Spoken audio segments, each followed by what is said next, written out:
I'm going to call to order the special mayor and council meeting of Monday, June 22nd, 2026. It is 6:01 p.m. Madam Clerk, if you would please call the roll. Mayor Russ, Deputy Mayor Sheffield, Councilor McElroy, Councilor Piazza, and Councilor Johns are present.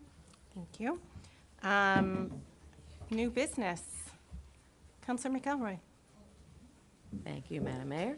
Resolution R-26-06-64. Do you mind reading the whole thing, please? Oh, okay, I can do the whole thing?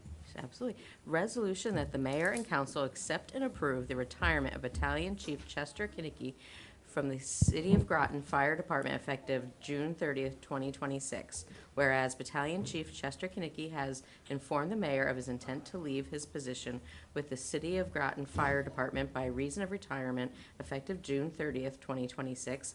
Therefore, be it resolved that the mayor and council accept and approve the retirement of Battalion Chief Chester Kinnicky from the City of Groton Fire Department effective June 30th, 2026. I so move. Second. There's a motion and a second. Are there any questions or comments? I would just like to say thank you for your many years of service as a firefighter here in the City of Groton. I have known firefighter Chet, as he is fondly referred to in my house, since my kids were 5 years old in kindergarten when they visited the firehouse. And Chet made such a huge impression on them that it was well versed in our house to talk about firefighter Chet. So thank you for your many years of service. Okay, with no other questions or comments, I'll take the motion is to accept this retirement. All those in favor? Aye. Anyone opposed? Any abstentions? That passes unanimously. Deputy Mayor, do you mind reading the next one? Thank you. Resolution R-26-06-65, whereas a vacancy will exist for the Deputy Fire Chief, Deputy Fire Marshal in the City of Groton Fire Department, and whereas Chester Kinnicky has successfully served in the position of firefighter and fire captain battalion chief since 2000, and whereas the mayor recommends the selection of Chester Kinnicky as Deputy Fire Chief, Deputy Fire Marshal for the City of Groton. Therefore, be it resolved that the mayor and council approve the appointment of Chester Kinnicky as Deputy Fire Chief, Deputy Fire Marshal for the City of Groton, effective July 1, 2026. I so move. Second. There's a motion and a second. Are there any questions or comments? I just wanted to make a comment. I just wanted to say thank you very much for your service. Good luck. And thank you, really, seriously, for taking up this. Thank you. Yep. Anyone else? Thank you. It's usually where I say a couple words. I think we've already talked once, but I'd like to present to you Chester Kinnicky for the position of Deputy Fire Chief. Chet came to us by way of New Jersey. He graduated high school and joined the Navy. He was in the Navy for 8 years, and the Navy brought him here. He decided to stay with his wife, Michelle, and their daughter, Missy. They're still current residents of the City of Groton. Missy got married to Joe. They have two beautiful daughters, which is obviously the only two people that matter anymore in Chet's life. Amelia and Brooklyn. And I believe Amelia is going to pin Grandpa today. He joined the volunteer company, company number 2, Eastern Point Station. He moved up through the ranks and became captain, which is the highest rank in the volunteer service. At the time, in 2000, as you stated, he joined the city paid department. Through diligent work, he attended multiple classes, multiple certificates, and in 2017, he took part in the first promotional test that the department has ever had and was named captain. That position is now battalion chief. He was vetted internally for the position of deputy chief through multiple interviews. He is my recommendation to the mayor and council, and he's the mayor's recommendation to you. And so with that, I'll let you make your resolution. Thank you. On top of thanking Chet, I want to thank you, because being the family of a firefighter and a fire marshal, or a fire battalion chief. And now the fire marshal is not easy. It takes a family to do this, and it takes a lot of patience and a lot of missed things and a lot of courage, because this isn't an easy job. So we thank you for your job as well, and thank you for sharing your father and your husband with us, and your grandfather. Thank you, guys. Okay, with that being said, are there any other comments or questions? Okay, all those in favor? Aye. Anyone opposed? Any abstentions? That passes unanimously.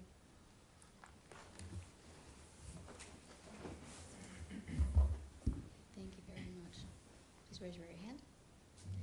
You, Chester Kinnicky, have been duly appointed as the Deputy Fire Chief and Deputy Fire Marshal for the City of Groton Fire Department.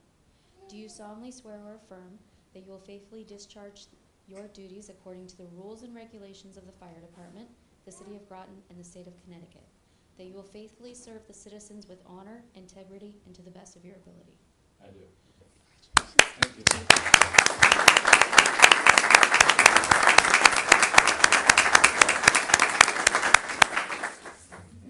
Amelia? No?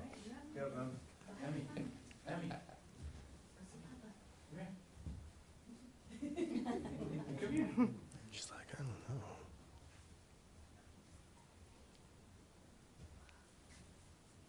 We didn't practice this, so.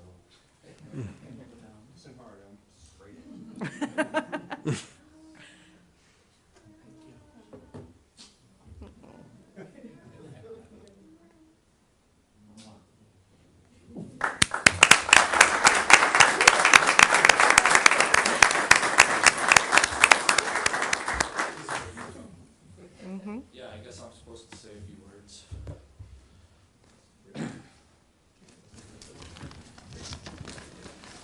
All right. Good evening, everyone. Oh, hey. That's all right. This is live. Good evening, everyone. I'm truly honored and humbled to stand before you tonight as the newly sworn-in Deputy Chief of the City of Groton Fire Department. I would like to begin by thanking Mayor Jill Rusk, the members of the City Council, and Chief Robert Tompkins for their confidence in me and for the opportunity to serve in this role. I appreciate the trust you have placed in me, and I look forward to continuing to serve our department and community. I would also like to thank the members of the City of Groton Fire Department. It has been my privilege to work alongside each of you. Your dedication, professionalism, and commitment to our community inspire me every day. I am proud to be part of this department, and I look forward to continuing to serve with all of you in this new capacity. I want to thank my family and friends for their love and support throughout my career. Public service requires sacrifices not only from those who wear the uniform, but also from those who support them at home. I could not have reached this point without you. Having my granddaughter pin my badge on tonight made this occasion even more special. It is a memory that I will cherish for the rest of my life. To my Groton Ambulance family, thank you for your friendship, support, and dedication. Serving alongside all of you has been one of the most rewarding experiences of my career. I would also like to thank the chiefs, officers, and members from neighboring departments who have joined us tonight. Your friendship, mentorship, and partnership over the years have meant a great deal to me. Finally, I want to recognize those family members, friends, and colleagues who are no longer with us, as well as those who could not be here tonight. While they may not be present, they have been an important part of my journey, and I am thinking of them this evening. Thank you all for taking the time to be here and share this special moment with me. I am honored by your support, and I look forward to serving the City of Groton in this new role. Thank you.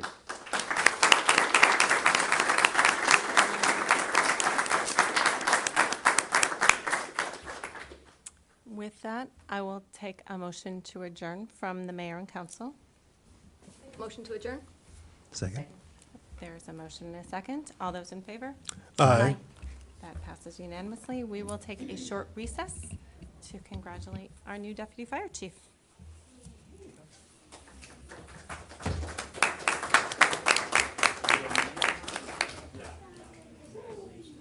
Can I just pause this? Yep. Recording stopped.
Okay, I'm going to call to order the Committee of the Whole of June 22nd, 2026. It is 6:15 PM. Madam Clerk, if you would call the roll. Mayor Rust, Deputy Mayor Sheffield, Councilor McElroy, Councilor Piazza, and Councilor Johns. Thank you. First order of business is Parks and Recreation donation acceptance. Director Hill. Sorry. No microphone. Not that I need one, no. Alrighty.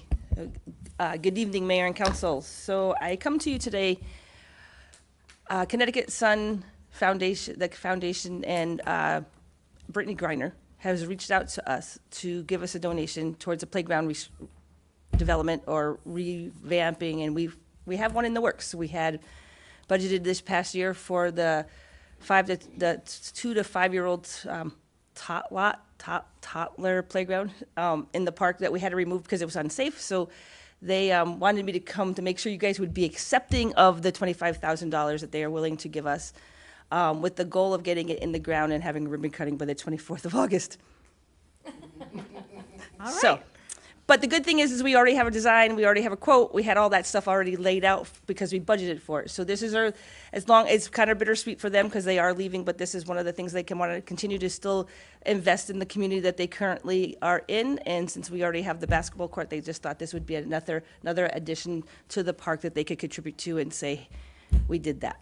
So I'm here today to make sure you guys are willing to accept another $25,000 from the Connecticut Sun for upgrades and improvements at Washington Park.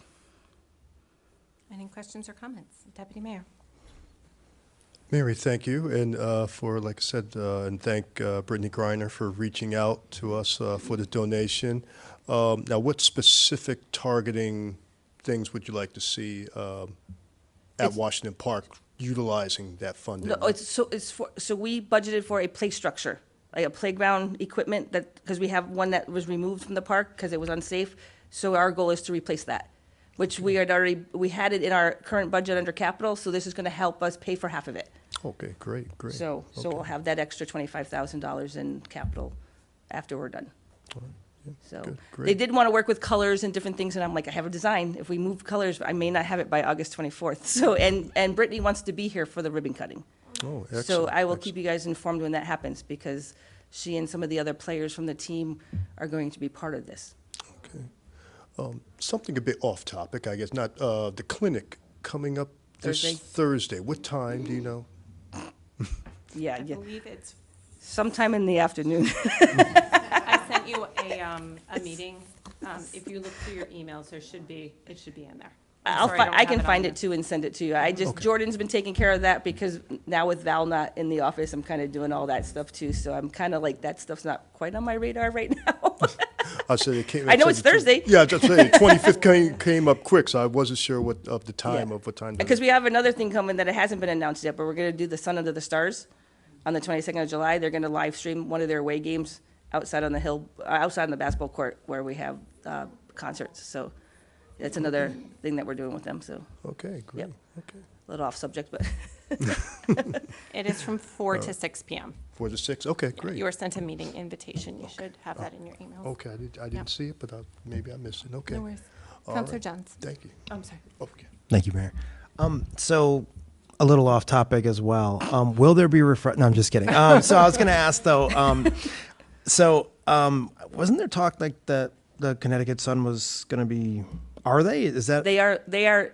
This is their last season here. Okay. But I don't and that's follow. why it's somewhat bittersweet because they want to continue to contribute to the community and do things because they're still currently here, but they do know that they will be departing to Houston after this season. That was kind of my question. Yep. Is there any chance that we could plan next year, or is it too early to tell that Mohegan Sun would actually still contribute to? Well, we're getting it from the Connecticut Sun. We're not getting it from the casino. We're actually getting it from the basketball. So it's the Connecticut Sun franchise. Gotcha. Which is what's leaving. So none of it. I thought they were connected. You would think. Okay.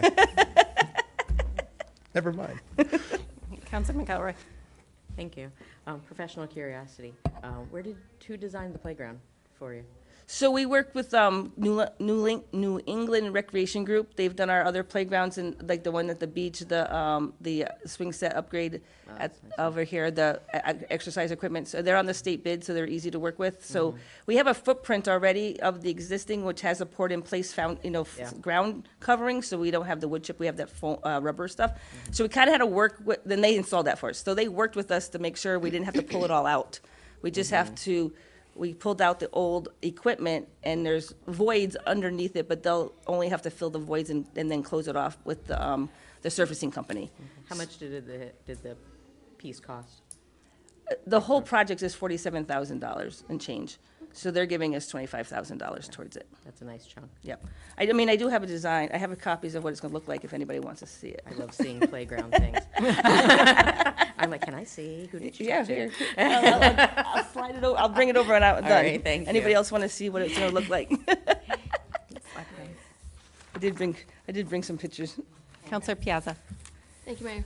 Just, is there going to be a plaque or anything, a plate of anything saying part of it was donated from Connecticut Sun at all? Yes, we'll do something with them to figure that out. Maybe Okay. we can put their color scheme on that, because we couldn't do it on that, because it would have delayed us another 3 weeks. So yeah, we'll do something with them and for the ribbon cutting and make sure there's something some kind of wording, acknowledgement that they were part of that. Thank you. You're welcome. Any other questions or comments? Well, I just want to say this is a great opportunity for the city of Groton and a huge contribution from the Connecticut Sun Foundation and from Brittany Griner. So I just thank you, Mary, for pursuing this or for having this relationship and maintaining this relationship because without that, we would never be getting things like this. So thank you. With that, I will take a motion to move this to the next mayor and council, which is July 6th. So moved? Second. This motion is second. All those in favor? Aye. That motion passes unanimously. Thank you. Thank you. Thank you, Mayor. Mary. Next up is Groton City Brew Run, alcohol permission, Dan Bogues.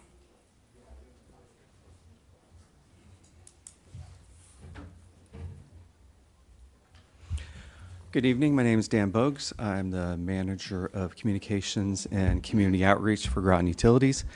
Every year we have an event at Eastern Point Beach called the Groton City Brew Run, which is a 5K race in combination with a brew fest. A bunch of people, 300, 400, 500 people, depending on the year, come into town, participate in this great event. And in order to have this event, we need permission to have alcohol at Eastern Point Beach. So I am here asking for permission. Any questions or comments? No, seeing none. Okay. If there are no questions or comments, I will take a motion to move this to the mayor and council of July 6th. So move. Second? There's a motion and a second. All those in favor? Aye. That passes unanimously. Thank you so much. Thank you. Thank you. All right, next up are police vehicles. Chief Burton.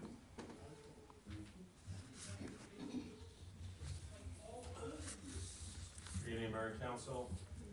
There's actually two vehicle purchases that were broken up into two different resolutions. The first one was, or is for two patrol vehicles. These will be 2026s, and the second one is for a soft vehicle, unmarked, again, 2026.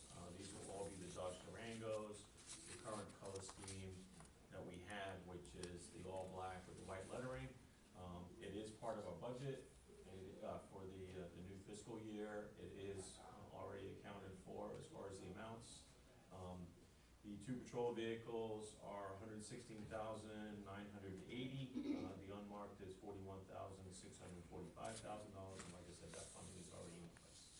The reason why we're here before July 1st is so we get a jump on this because it takes several months for these vehicles to come in. So this is not something that we can go get the second week of July. So we have to plan for it ahead of time. Any questions or comments? These were approved in the budget, just to remind you. Yes, Deputy Mayor.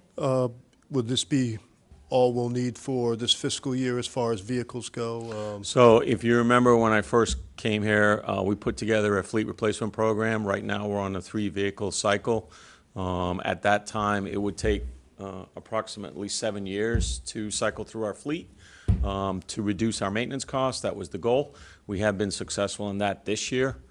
So it just shows that because we have bought over the last 2 years fleet vehicles under that plan, so it does show that that plan is working. There's no reason to expect that this wouldn't continue to at least hold the line as far as the maintenance costs are concerned. Any other questions or comments? Okay, seeing none. All those in favor? Aye. I'm sorry, let me rephrase that. All those in favor of moving this forward to the mayor and council of June 6th? I will So take a moved. motion to move this. Let me rephrase that. I'll take a motion to move this to, I'm getting ahead of myself. I will take a motion to move this to the next mayor and council, which is July 6th. So, There was, Second. thank you. Motion to second. All those in favor? aye. Anyone opposed? Any abstention? That passes unanimously. Thank you very Thank you. much. Thank you, Chief. Okay, next up is Groton Utilities. I'm not sure who's coming up first. Transformer purchases is Bill Robarsh.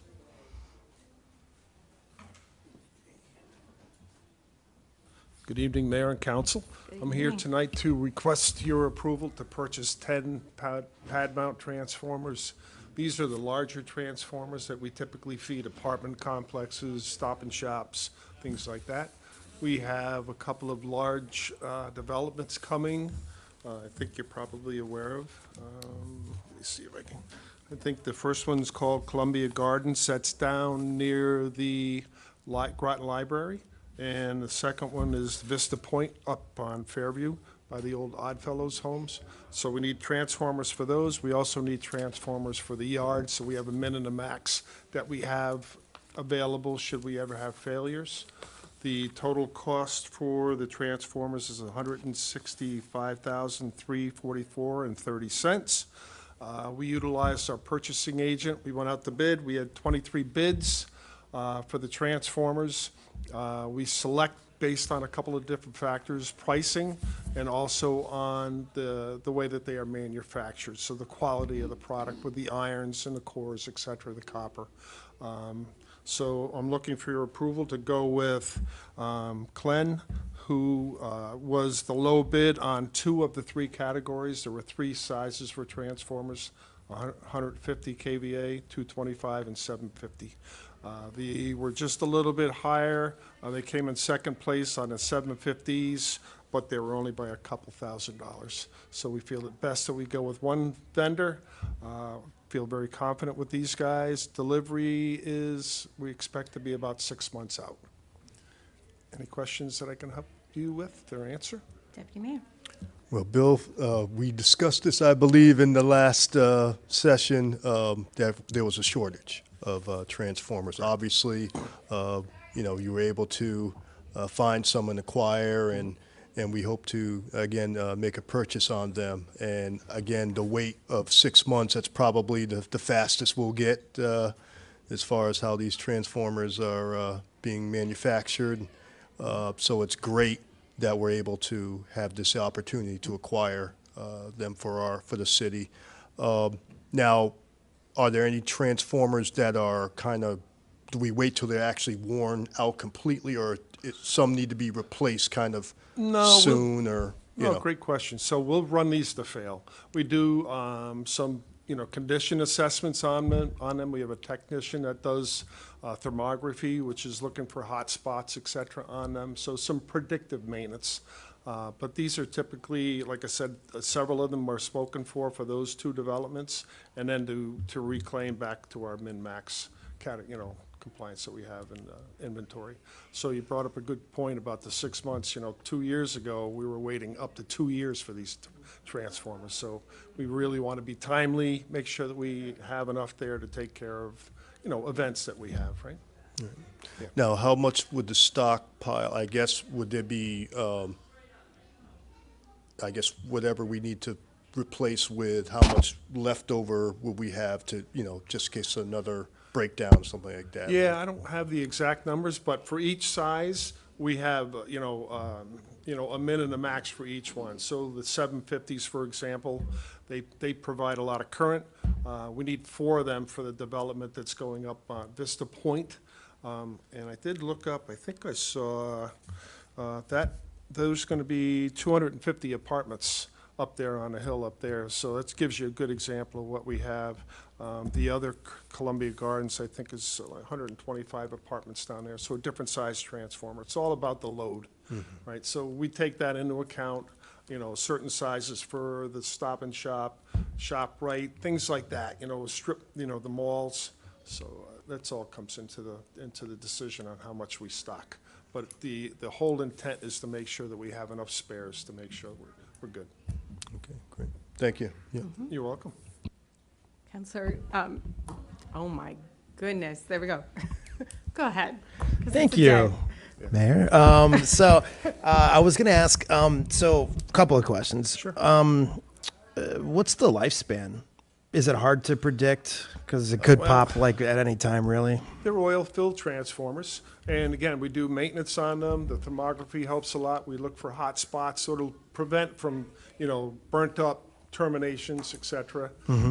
But, I think if you can get 30, 40 years out of these, you're doing very well. That's typical, right? So, and that works out very well for us. So you got two different types. You see your pole mounts all the time on the poles, different sizes, et cetera. The pad mounts are larger, they're built really solid.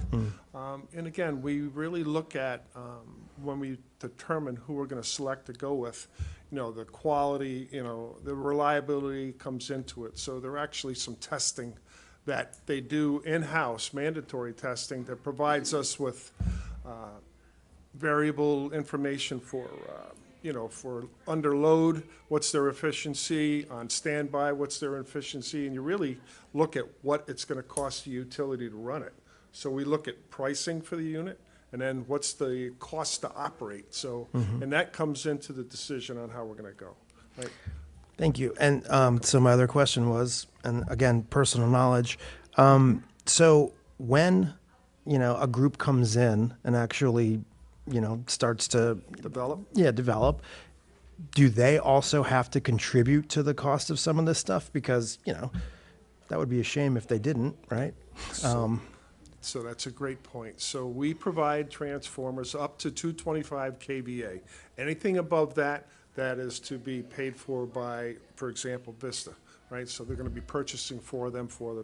We'll purchase the transformers and they'll reciprocate once we install them. Gotcha. Great question. Thank you. Yeah. Thank you, Counselor Jones. And I swear I would forget my husband's name if I have to look at him and announce his name. Counselor Piazza. Thank you, Mayor. So what was the full price again, Bill? So I asked for a 10% contingency. The total request is $165,344.30. That's what I thought you said. Is that somewhere I'm missing it? It's under action item. There's an action item form. It should be, look like Yeah. that. Yeah. It's at the bottom of, Yeah, so you might find, so the initial packet came out with a higher request. It was $218,220.30. So we caught, just in time, so again, the proposals came in with two prices. The Okay. price for the unit, but they also figure out what it's gonna cost us to operate. So they provide a value for that. Okay. So when our engineering department developed and worked on the resolution, they provided the price that was the cost to operate, which is roughly $60,000 more than we're requesting. So we corrected that to make it correct, right? So, and it's saved some money. It's not to exceed. I have 10% in there just in case, only because it's 6 months out, with the delivery, right? I just have a comment. I just want to say that when I went over to the water treatment place to do the sit down and learn, but also the walkthrough of the water treatment plant. But each person I meet from Groton Utilities, Water, and everybody that's involved in Groton City, I'm just more and more and more impressed each and every time that I meet with them, that we have really great people, and they're really conscientious in budgeting and spending and getting their bids and so forth, and I'm just really, really impressed, and I'm just thankful that we have them. Thank Yeah, you. it's very kind. It's, the efficiency that we have between the divisions is just remarkable. So thank you. Thank you. any other questions or comments? If none, I will take a motion to move this to the mayor and council of July 6th. So moved? Second? We have a motion and a second. All those in favor? Aye. All right, that is unanimous. Thank you. Thanks, Bill. All right, next up, we have sludge removal with Joe Pratt.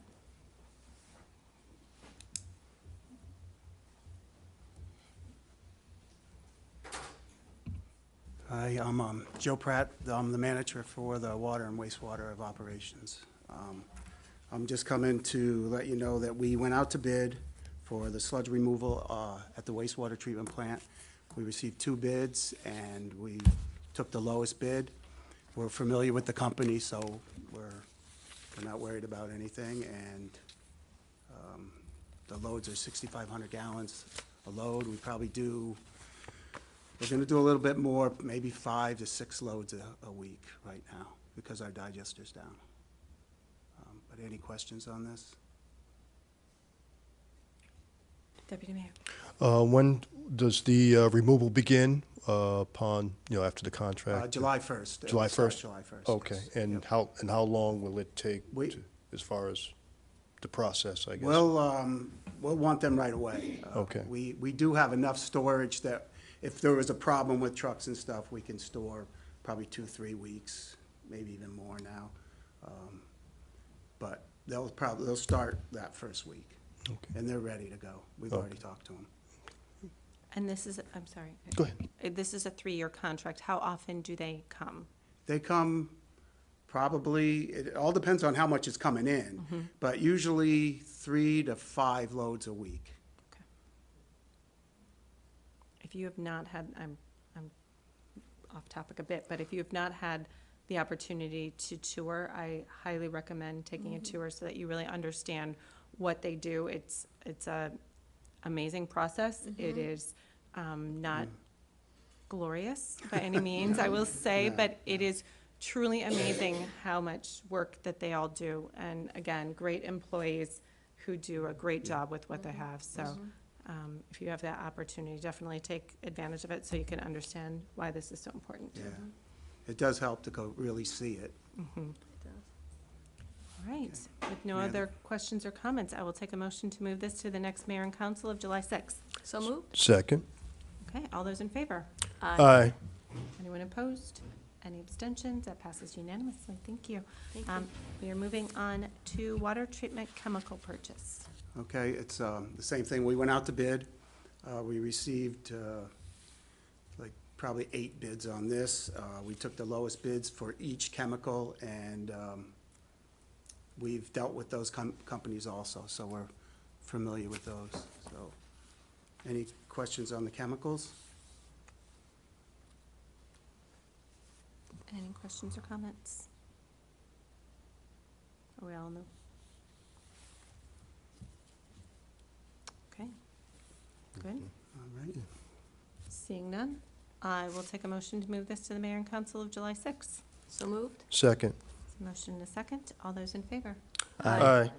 That passes unanimously. Thank you.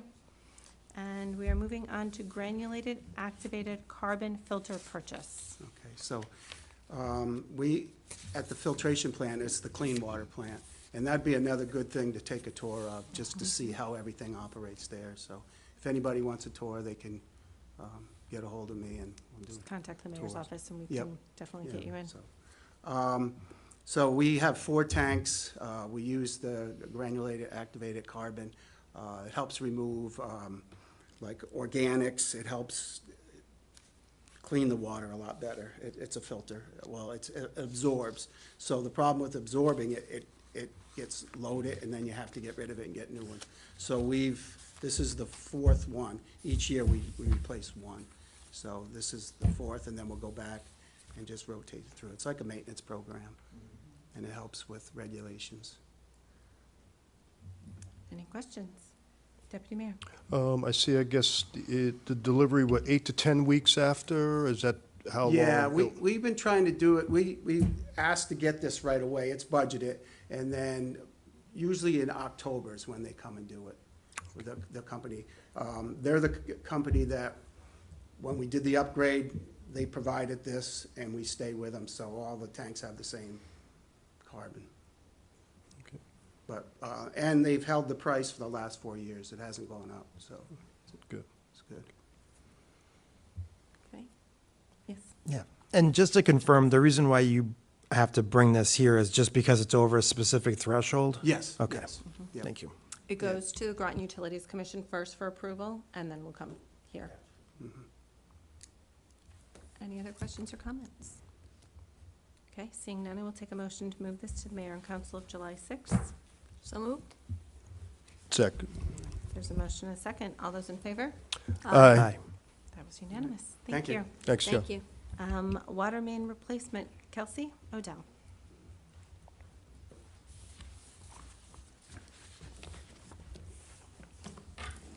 Good evening. Good evening. How are you guys? Kelsey Odell, project manager with Projects and Planning. Come to you guys tonight for the approval of some spending for a construction project we have that is going to be going on Military Highway, Grove Avenue, and Fairview Avenue. Groton Utilities was the sub-awardee of a DSIP grant, that being the Defense Community Infrastructure Program. I apologize if I reference some of my notes. I can only remember so many acronyms at a time. But that is federal grant funding. That's being, the primary awardee was CCOG, the Southeastern Council of Governments. And yeah, so I'm just going to give you guys a little bit of the timeline, backstory on how we got here, and then I'll explain a little bit of the financial part of it that we're asking for approval for. So in fall of 2023, Groton Utilities engaged with CCOG and the subbase on an OLDCC grant, OLDCC being the Office of Local Defense Community Cooperation.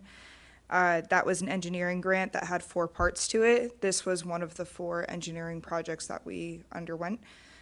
We began those efforts in the spring of 2024, and those concluded in December of 24. And last summer of 25, SCOG applied for the DSIP grant on behalf of Groton Utilities, and we got our notice to award last fall from DSIP and OLDCC. We entered into an IGA, which is an intergovernmental agreement with them that we would execute, and we began our kickoff and permitting process back in November of 25. That's just the pre-permit, so any kind of wetland permitting, state permitting, et cetera, that we're required to do for the project. We went out to bid for construction in April, and we got those back in May. We got 5 bids back, and we are asking to engage with Gerber Construction Company. The grant total is for $5.7 million. Of that, there are specific breakdowns that we can spend on construction versus some other parts of the project. I'm not sure if this council gets all of the backup, the same backup UC does, unsure. But to give you guys an explanation, we got approved up to $4.6 million on construction. The bid came in at 5.9. So we got about an 80% coverage on 2 miles of water main replacement. The overall point of the project is to increase fire flow to subbase. And yeah, I can answer any questions you guys may have on that. Deputy Mayor. Okay, so this grant came from Department of Defense. It's technically, yes, it's a federal grant. Okay. The office itself is called DSIP, and it's the Defense Community Infrastructure Program. That's the pool of funding that it's being pulled from. Okay, and that then gone to the Southeastern Conference of Governments Yes. from there? Yes. Okay. So basically what happens is that we get the approval here, we spend the money from our bonding funds, and then we apply for reimbursement through SCOG, and they reimburse us the money that way. OLDCC, the OLDCC grant we did with the engineering was a very similar process. And that was 100% grant. I'm sorry, 90%. There was one section of it that was 100. Sorry, confusing myself. It was a 90% grant for this part.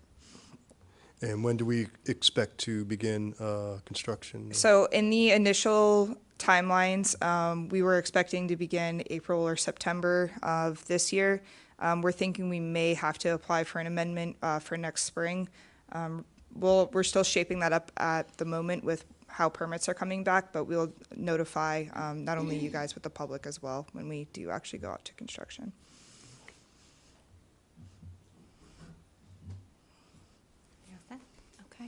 questions or comments? Counselor Piazza? Just a comment, once again, I want to say, please go visit these people. Kelsey is amazing. Kelsey is impressive.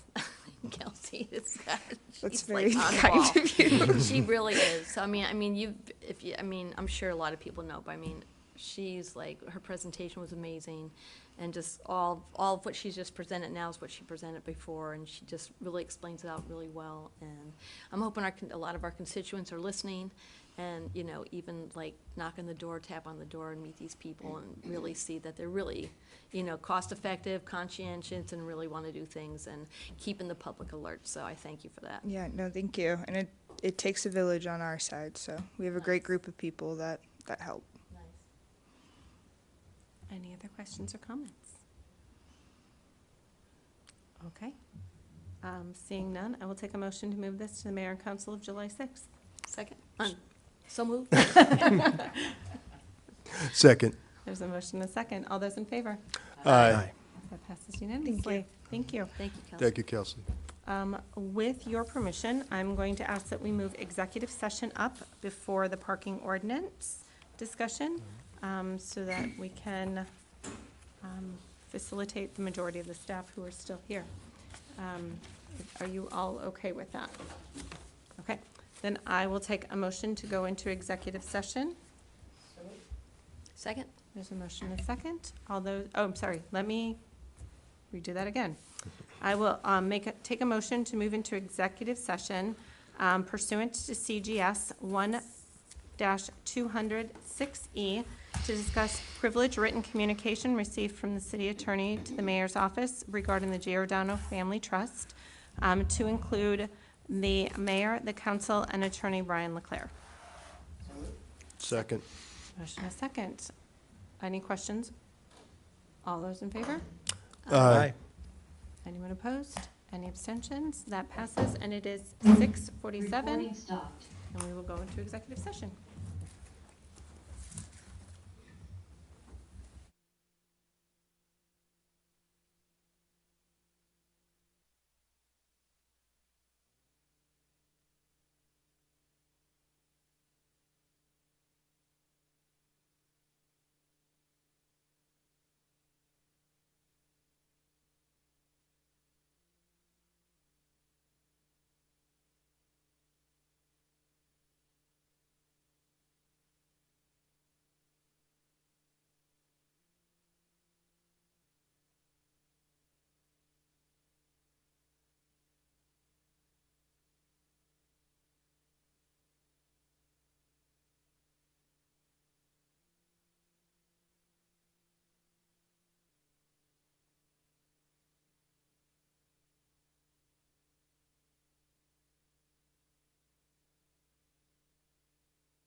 right, we are coming out of executive session. It is 7:44 PM. The next step on the agenda is the parking ordinance. You were all given the City of Groton resident-only parking survey results. We had 332 responses from our parking survey, which I think was fantastic. So thank you to everyone who participated. 99% of the people who participated were Groton City residents. Of those who responded, 72% said they believe that their street should have resident-only parking. You also received the raw data, so you can see like what streets those were on. It was about 50-50 between people who preferred 24/7 parking and those who preferred timed parking. I will say in looking at the raw data, those people who lived on the south side of the city almost exclusively said they preferred 24/7 versus the people on the northern side or in the central area were more mixed on whether they wanted 24/7 or timed only.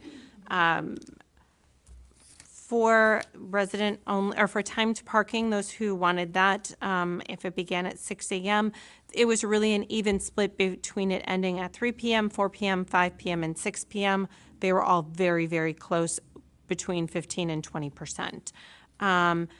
Should the city enforce parking restrictions on weekends and holidays? 66% said no. And then what parking-related issues concern you most was really across the board. Lack of enforcement, EB not having enough parking, 10-foot, I mean, it's across the board. So I'm just going to kind of go through some of the highlights that I got from the shared comments, and then I would love you to let me know if anybody needs a copy of it. Does anybody want a physical copy of it again? Okay, I can just pass them down. Thank you. Sorry, done that in the beginning. There you go. So I am on the share any additional comments or concerns page, which is just past the graph. So some of the big things that I'm seeing is resident guest passes, extra stickers or day passes for guests, 1 to 2 visitor passes. Officer Rosa is great, but perhaps needs a little help. EB should be pressured to provide more parking. EB should build a parking garage. It was a little unclear, but I think they're asking for parking to be allowed on Smith Street because there's not parking allowed on Smith Street. It's hard to have family over when they can't park.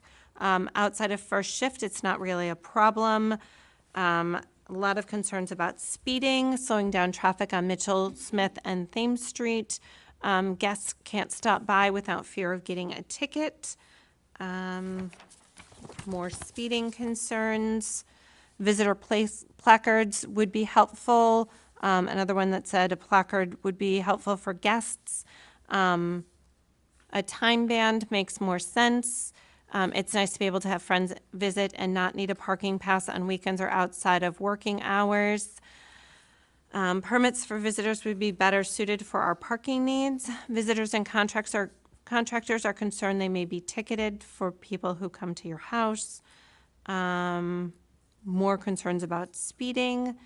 We have 5 cars and our 5 licensed drivers are only allowed 2 parking permits per house.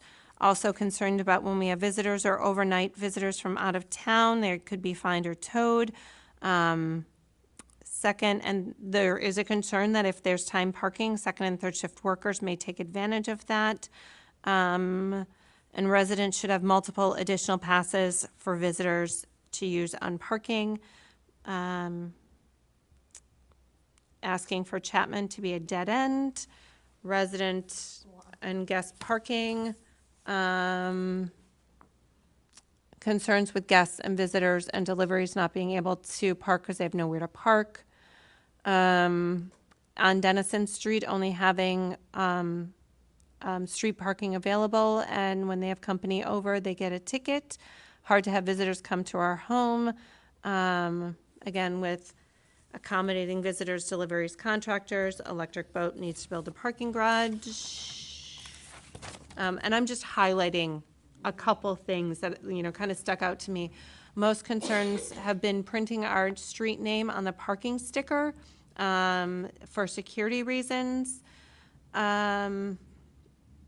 Providing better options for visitors to park on streets, whether it's nurses, contractors, family members. Increasing parking fines to $150.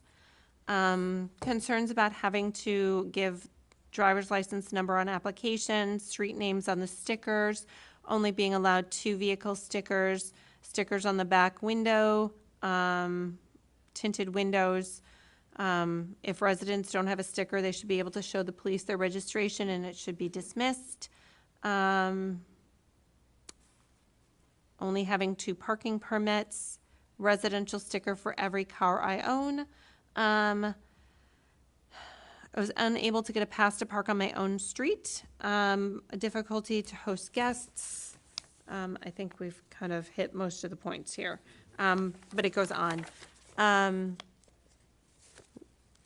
In reviewing this, were there other things that you guys noticed that are other topics that you want to bring up?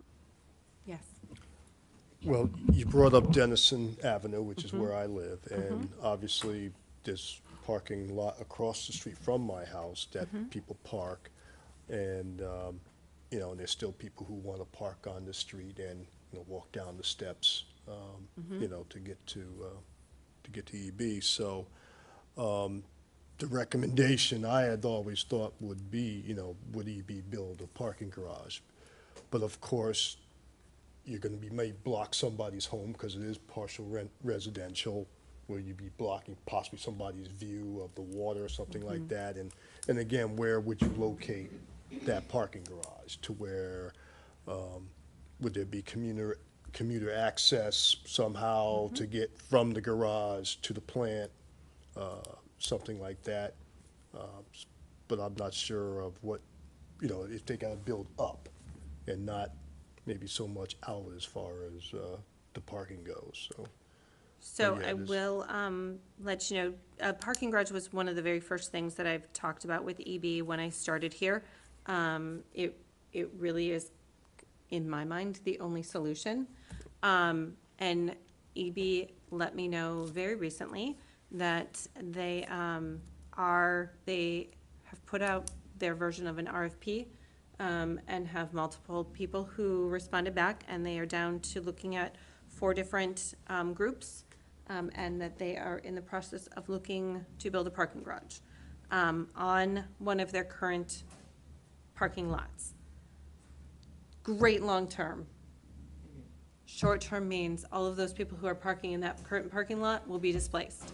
So this is hopefully there'll be a solution to that soon. I don't know that one parking garage is going to be enough to solve all of the parking problems that we have, but it is a step in the right direction. This is the first time that I've known EB to say, we have a parking problem. So I applaud EB for at least starting to take steps towards building at least one, if not multiple, parking garages. But it will cause more of a problem before it is solved. But that is at least being looked at.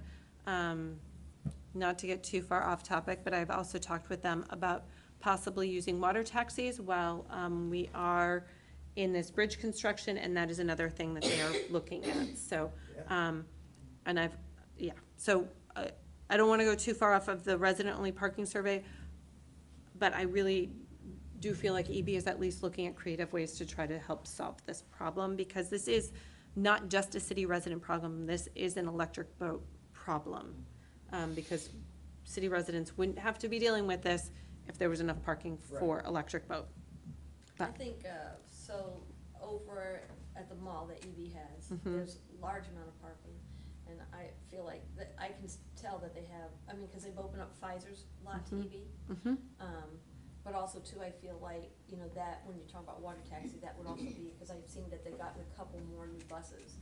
And that they could have quite a few people that live in Groton, park over there, and then transfer them over. The other thing is, like, when I was in Italy, one of the things with it, because, they're pretty tight for parking, but they have, it's just an idea, but I said to my daughter, I was like, oh, somebody's gonna be missing their scooter, their little motorized thing. She goes, no, it's for rent. I said, so you just, wherever you are, you just do your little Apple Pay thing. So if we had them stay at Washington Park or strategically somewhere where they could park their car and then take the motor scooter in and have a place, that's a lot less space, and people just go on with the little motor scooter and come on in, so they always sign a liability thing, because Yeah. you can't be liable for how fast they go or whatever, but, yeah. So, There's a lot of people that go down my street. I don't have an issue as a Smith Street resident having people park on Smith Street, because I'll tell you, when I park my bus there, I strategically park it across from somebody else that's parked there, most of the time somebody is, and people slow way down.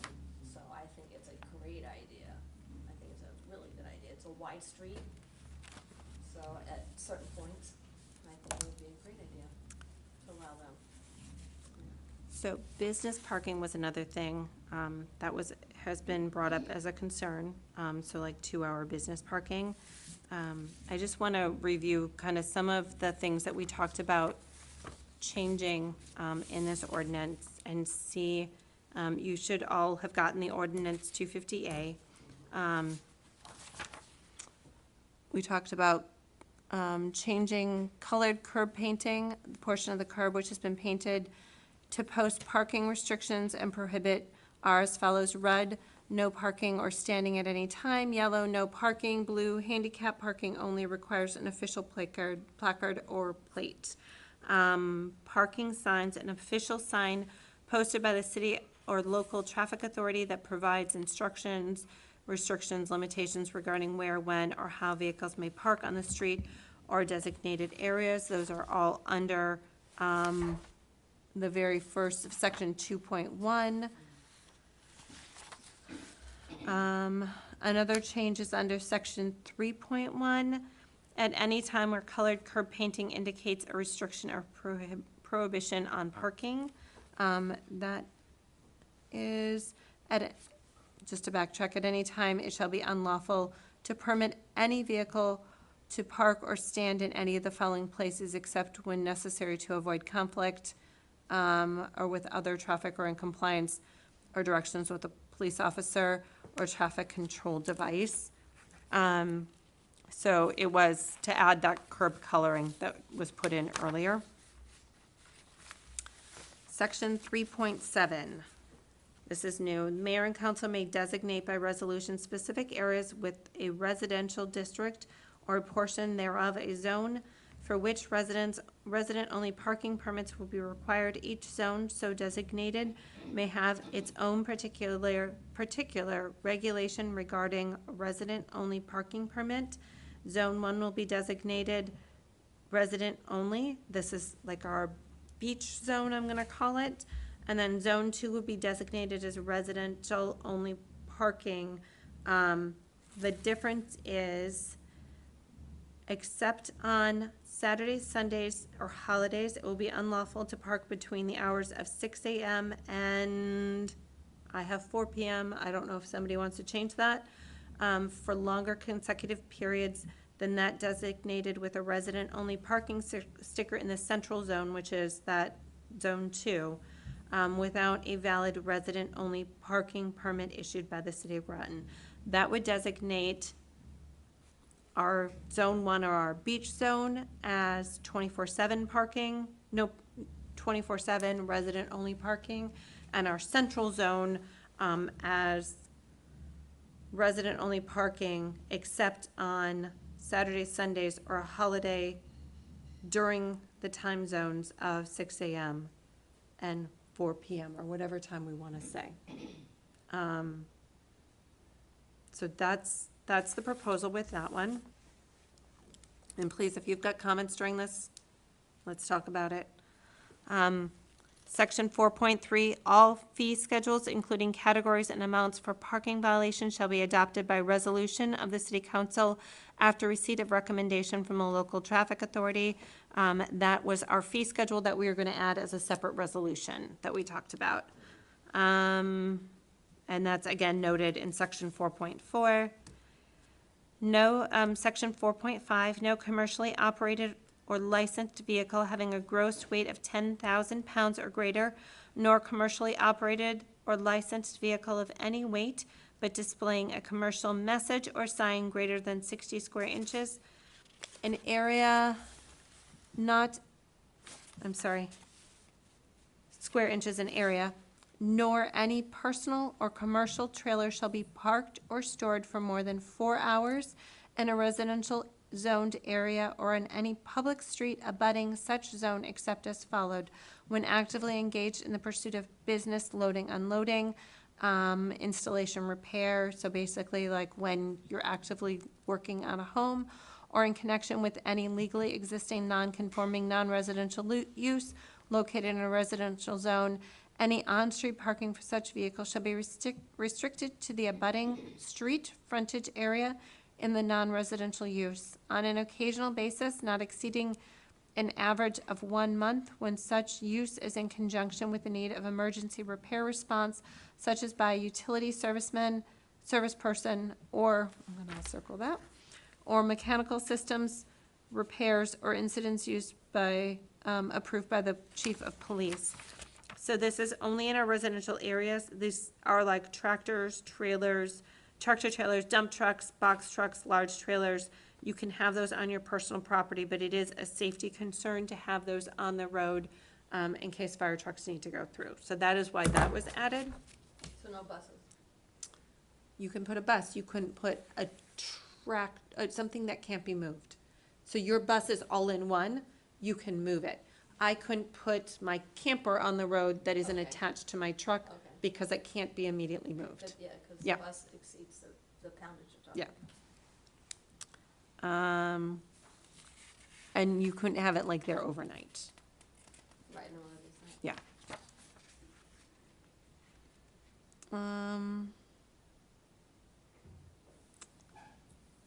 That's just changing capitals. Parking permits would go to all registered vehicles. So it used, the one that we currently have says only 2 vehicles can get parking permits. Our proposal is that all registered vehicles, resident-only parking permit holders will be issued parking permits for all legally registered vehicles, allowing residents to park in the residential district. The issued parking permit shall be placed on the vehicle in accordance with the instruction issued with the permits. We allow for 1 guest pass. Permit holders are subject to all posted regulations in the area, including temporary parking restrictions, snow emergencies, street sweeping regulations, loading zones, fire lanes, or other public safety restrictions. So just because you have a permit doesn't mean that you don't have to move your vehicle during one of those things. So if no parking is available for a resident on the street that they reside, they may apply for a guest parking pass for a permit on an adjacent street. So this was my example of if you live on Eastern Point Road where there's no allowed parking, you could say, I live next to Chapman, may I get a parking permit for Chapman? Because it's an adjacent road that has resident-only parking. I'm just gonna highlight this isn't a change, but no resident-only parking permit shall be issued for a vehicle whose owner or operator does not reside within the residential parking permit area, or which is not registered in the state of Connecticut, unless such registration is not required. This was in the original one, but I just wanna highlight this because this is basically our military clause. We have a lot of people who don't have a military issued driver's license, or they don't have a Connecticut issued driver's license or a Connecticut issued license plate. This is how they're allowed to park on their street. So we wanna make sure this is not restrictive for them.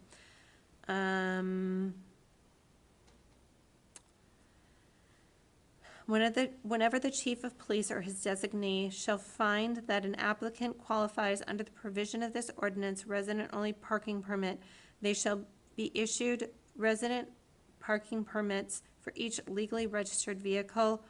It says in here, and collect an application fee as established in the fine and fee schedules. I I personally do not feel that you should have a fee, and that hasn't been removed yet. What are your thoughts on that? I 100% agree. Not to have a fee for, If I live on a resident-only parking street, I should not have a fee to get a sticker for my car. I agree. Agree? Okay, then we're gonna remove that. Okay, but where does, I think we discussed it before when it first came up. Do you remember, Steve, is that, it is currently under section 6.5. Sorry, lots of sub-things here. Section 6.5 4D. right, what I was saying is that where does the monies come from in order to produce these? It comes out of the police budget. Okay. Yeah, remember mean, that and being- that's- I remember that being brought up. If we don't pay them, where's the Yeah. monies come from to it will, create these? it will need to come, it will need to be budgeted for. And that's already been budgeted in this budget, I believe. 'Cause I would think not when we say yes discussed to that. before, I think it was included when we first agreed to this. Well, we might see an Ordinance. increase in revenue to help cover this based on Oh. tickets. Sure, yes, we could use something like ticket money, I believe, for this. Yes, but I will find out. What is the process so that you're not punishing people who do not get permits? Oh, I'm so sorry. Yeah, no, sorry. What is the process to make sure you're not punishing people who don't have permits? So we are trying to get it online so that you can do it online. And the question is, can we give out parking permits so that you don't have to renew it annually? Because currently it's an annual process, and that is a lot of work, not only for the residents, but also for the staff. So if we could do it every couple of years, and if it can be done online, Yeah. it makes it a whole lot easier. So that is something that we're looking into trying to Yeah, do. because I know, like, it was during the yard sales and stuff, I was talking to some people, and they said about annual, like, really? And actually, I went back and looked at the two that we do have, and it said 2025. I'm like, oh. Yep. And I didn't even realize it had a date on it. Yes. So, like, some people said, like, if you want to put some sort of a time frame on it, at least at 2 years, you know, because when you live in an area that people do move, you know, 2 years is, you know, but annually, that's a lot for me to remember sometimes when you have 4 cars in your house. Yep. Yep. Agreed. So we're working with the police on that. I'm good with every 2 years or so, if everybody is agreeing with that. Okay? 2-year stickers. The mayor and council may designate portions of Zone 2, that would be your central zone, as eligible for business employee parking permits to provide reasonable parking access for employees of business operating within Zone 2.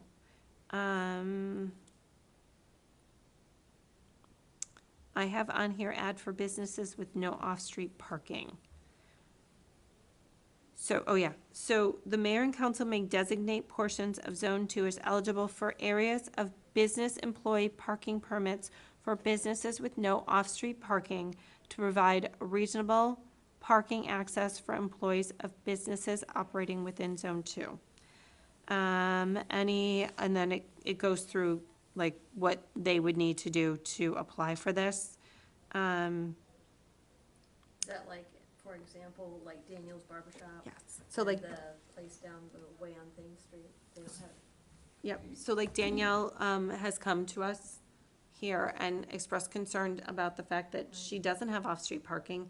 This is hindering her from having business because there's very limited 2-hour parking in front of her business, but where are employees supposed to park? So this would allow a small business owner that doesn't have off-street parking to be able to come to us and say, I have 5 employees, these are their names, their cars, and we can give them passes that say like Danielle's Barber Shop, and then, or whatever the small business is. I only say her because she did come here expressing concerns. and they could park on an adjacent street. That also then frees up parking in front of these businesses for people who are coming to the business. Right. So,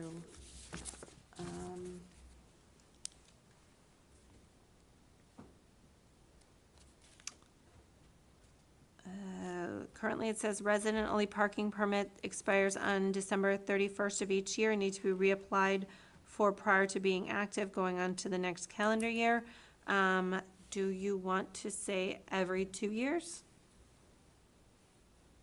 Resident-only parking permits expire after 2 years? Yeah, I think that's more reasonable. yeah. Okay. It needs to be reapplied for. And like I said, we're gonna try to do it online, which will make it a lot easier for everybody. And they don't have to come in here to fill out a form. How long are you thinking that would take? I don't have an answer to that right now. And it wouldn't be 2 years from issue, it'd be just everybody's. Every- If you get it in yeah. October, you're getting it, I can find out an answer Yeah. to that, if it's 2 years from October, or if it's 2 years At the end of the next. at the end of the next Yeah, the calendar next date. cycle, yeah, I guess. Yeah. And then it's just changing the ordinance date, or number, I'm sorry, to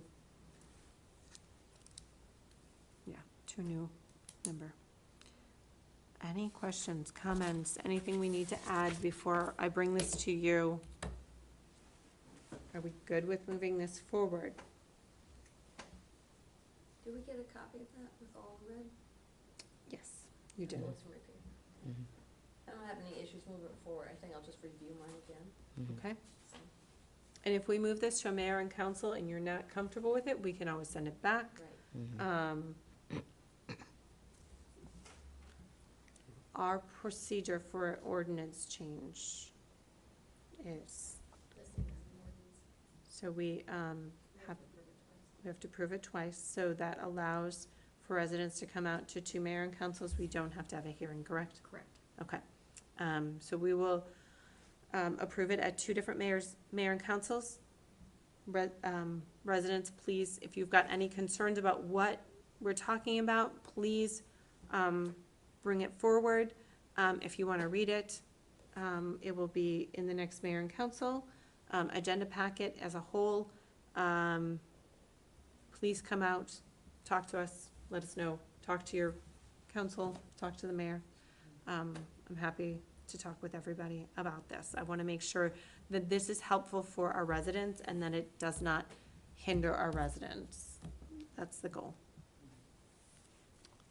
Any questions or concerns? Okay, then I will take a motion to move the amended ordinance and the, hold on, where's my agenda?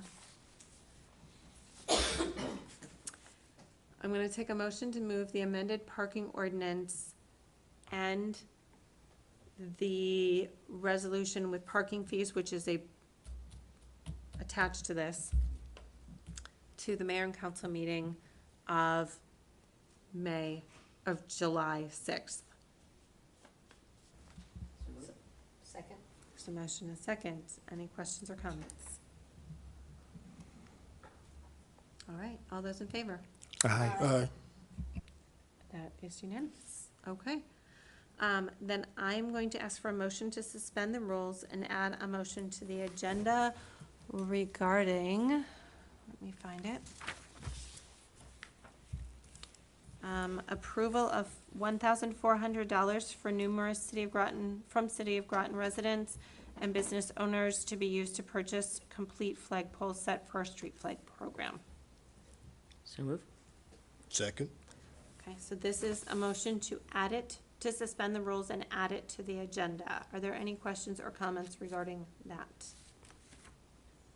Okay, all those in favor? Aye. Aye. Anyone opposed? Any abstentions? That passes unanimously, and I apologize for this. We literally got this today. And they wanted it to move forward as quickly as possible so that the flags could be up as quickly as possible. But What I have is the city has created a street flag program hanging American flags on utility poles throughout the city to celebrate America's 250 and also to commemorate holidays such as Veterans Day, Memorial Day, Independence Day, etc. To date, American flags have been placed along Mitchell Street and Meridian Street. To help fund additional flag placements, residents and business owners have donated a total of $1,400 earmarked for the street flag program. Those who donated include James L. Streeter, city resident, Robert Zuliani, city resident, Kevin Trejo, city resident, Tommy Slocum, Red Skies Collective, Thames Street in Groton, and also a city resident, Paul Vernazzi, Firearms LLC, Thames Street, Groton, Dorothy Streeter from Ken's Tackle on Thames Street in Groton, also a city resident, Donnie Biles from Biles and McDouglas Funeral Home, New London, and Groton, also city resident, Danielle Christoph Korkoro, Danielle's Barber Shop on Thames Street in Groton, and Robert Boris and Suzanne Boris, Command Technologies, Thames Street, Groton, also Groton resident, city of Groton residents. The total cost excluding labor for materials related to hanging the flag, which includes a 6-foot aluminum pole, bracket, hose clamp, and flag made in the USA, is approximately $95 per set. This donation can fund 14 complete flag pole sets plus additional replacement flags if or when they get tattered or torn. So your options are to accept this as a donation, request additional information, or deny the donation. So I will take any questions or comments. Yes. Thank you. So these, do the donations, so would these flags be along Thames Street? Yes. That's what I'm understanding. Yes. Anyone else? I just wanted to thank them for the generosity. Absolutely. Jim Streeter came up to me, we were out, and I ran into him, and he said, "I'm going to get you more flags." I was like, okay.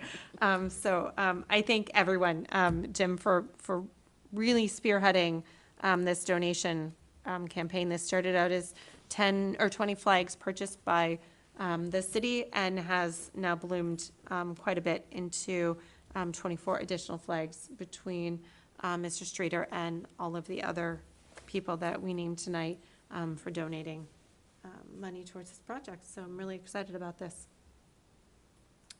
Any other questions or comments? Then I will take a motion to move this to the mayor and council meeting of July 6th. So move. Second? So motion and second. Any further discussion? Yes. Will these flags be up before 4th of July? And that was the thing. They said July 6th. I'm like, wait a minute, 4th of July is 2 days prior, so. What I will say is that if you approve, if you're okay with that, we will move forward with that.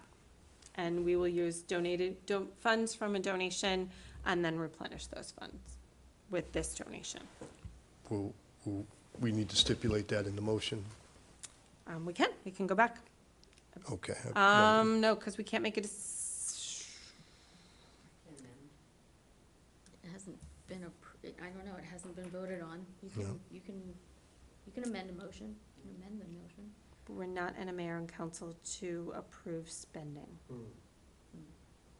Correct.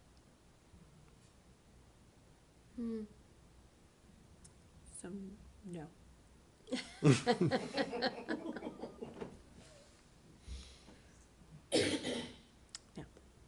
Okay, I mean, I guess, Is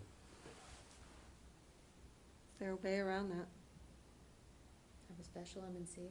it'd have to be a special mayor, yeah. We could do a special mayor and council next week. Is everybody available on Monday? Day is that? 29th, I At the think. very least, given we're talking 5 minutes. We are talking a 5-minute meeting. Yeah, so absolutely then, Yes? at the very least. And we it can could- Zoom, but- Yeah, I mean, we could be available on Zoom. We could do a 6 o'clock meeting. Yeah. Okay. Then I will ask for a motion to, okay, hold on. There was a motion, a second. Can you remove your motion a second? Who was our motion? Who was our second? Deputy Mayor motioned and Piazza second. Will you rescind your motion? Yes. Will you rescind your Yes. second? Okay. Then I will ask for a motion to move this to a special mayor and council on June 29th. I will take a motion to move this to a special mayor and council on June 29th. So, all right. Second. There's a motion, a second. All those in favor? Aye. Aye. Anyone opposed? Any abstentions? Okay, we will meet next week. 6 p.m. At 6 p.m. I will take a motion to adjourn. Make a motion to adjourn? Second. There's a motion, a second. All those in favor? Aye. All right, we are adjourned. It is 8:20. Thank you, everyone.